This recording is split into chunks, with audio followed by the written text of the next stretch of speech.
Hey, Justin Chamness here, realestatewholesalersclub.com. And today I want to take a few minutes and show you an example of a lease option real estate investor.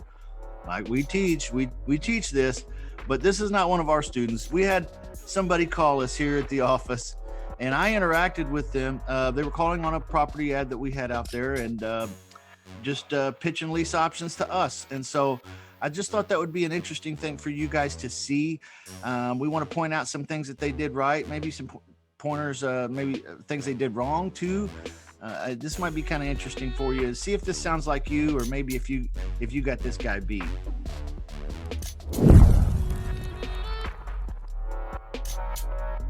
Hey, Lewis. You had texted me on a different line the other day about an ad on Craigslist I had for a property, and I kind of wanted to get back in touch with you and find out, more about what it is that you do exactly. So this guy texted me on an ad that I have out there for a property deal.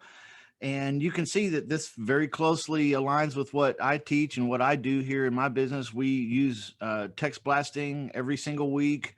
We scrape Zillow, we scrape Craigslist, we do text blasts, we look for motivated sellers.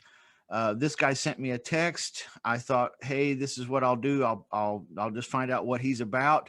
And so this is how we ended up getting connected together. So he's going to pitch me a lease option now. Let's take a listen. Again. Okay, and what property is that? Yes. Okay. Well, pretty much I'm a investor. Yeah, we have customers, our buyers, who are in need of some type of owner financing due to some credit challenges. We run them through the loan company. Okay, let me point out here a couple things. First of all, I didn't understand quite exactly what he said, but I think he said that he's an investor and that he works with buyers that have a need for some type of credit repair or something like this. Okay. So first of all, the question that comes in my mind is number one, is this guy a realtor? Because it sounds like he's representing buyers. That is not what you want to do. That is not the right way of going about this. You should be representing your own legal interest. Okay, so to introduce yourself as an investor that represents buyers is a no-no unless you have a license to do so. That's the first thing. Second of all, he's going right away into a pitch.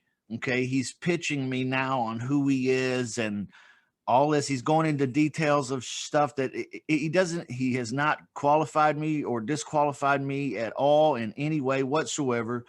He's not made this about me, the seller. He's not made it about me at all. So let's find out how this goes. Also, look at their debt to income ratio and look for owners who are willing to do owner financing for a couple, 3 years just to continue to form the situation of the buyer. And basically, we look at. So I was going to start talking, but he just interrupted me and kept right on going with his presentation. And I'm a bit confused because his text message said something about lease options, but now he's talking about owner financing for 2 or 3 years. The debt to income ratios and things of that nature to make sure there isn't any sticker shock with the process of actually having to purchase the property in that set amount of time. So I know what he's talking about because I do this for a living, but if I were a regular homeowner, I would be lost 4 ways from Friday on this already. Like, what is he talking about with this debt to income ratio bullshit? I'm really confused. And usually, depending on what the sort of situation is, basically what we do is send those buyers to you and allow you to pick and choose which buyer you feel most comfortable with. And then we make the decision to go forward. And basically what we do is let you know, okay, here's what they can afford.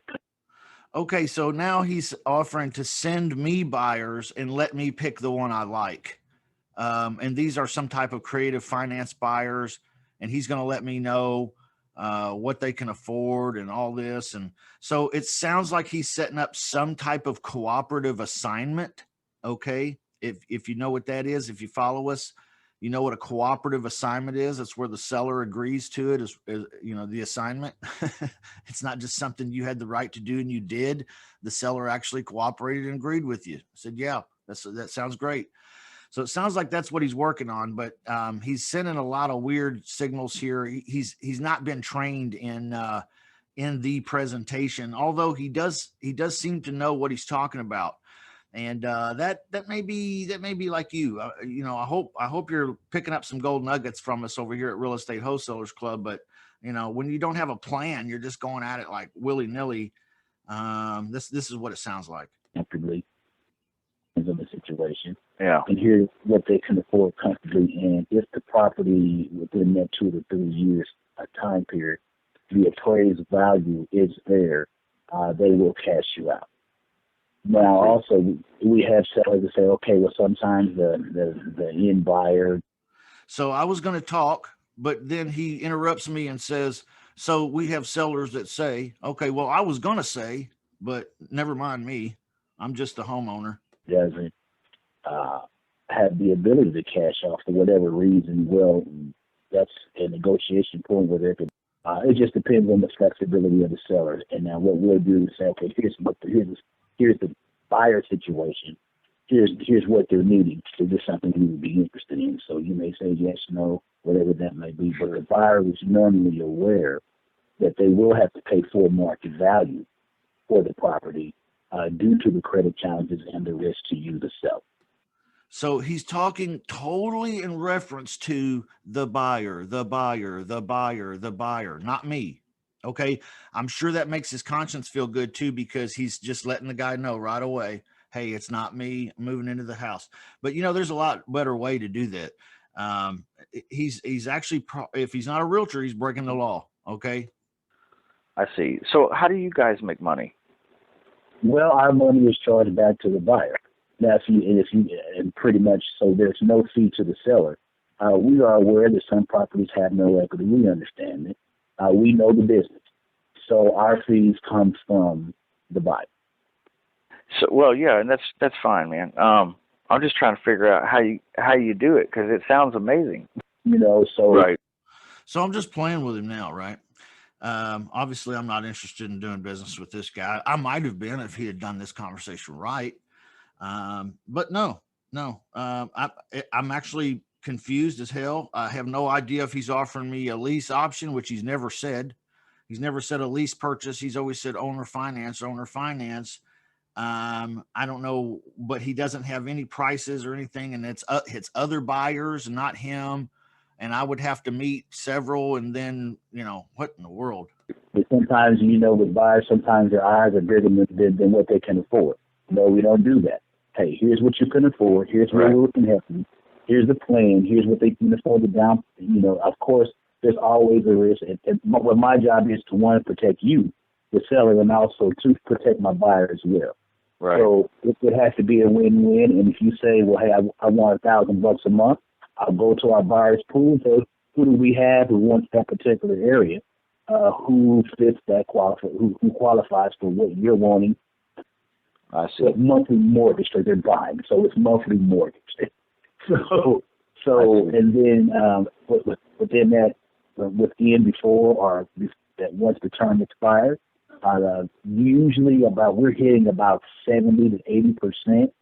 Usually they'll be in a position because we're constantly monitoring them and also giving them the necessary strategies that they need, because we are also underwriters. I know exactly what the underwriter is going to look in the fact. If you're having issues with properties that you can't move because, hey, you feel it's worth this. And so if we all can agree, you know, and if it's a win-win for all parties involved, you're protected, the buyer protected, they're happy with. Woo. Man, this sounds like a lot of work for the seller. You know, the property, because I'm a firm believer, when buyers get what they want, you know, they're more inclined to pay for something that they really want and enjoy. Well, sure.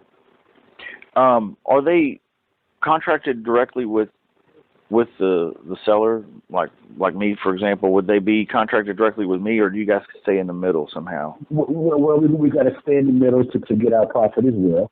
Okay. Basically, what I would do with you is I would lease the property from you. with the agreed upon amount, and then I'm going to assign that contract to the buyer. Okay. Again, we're getting mixed signals here.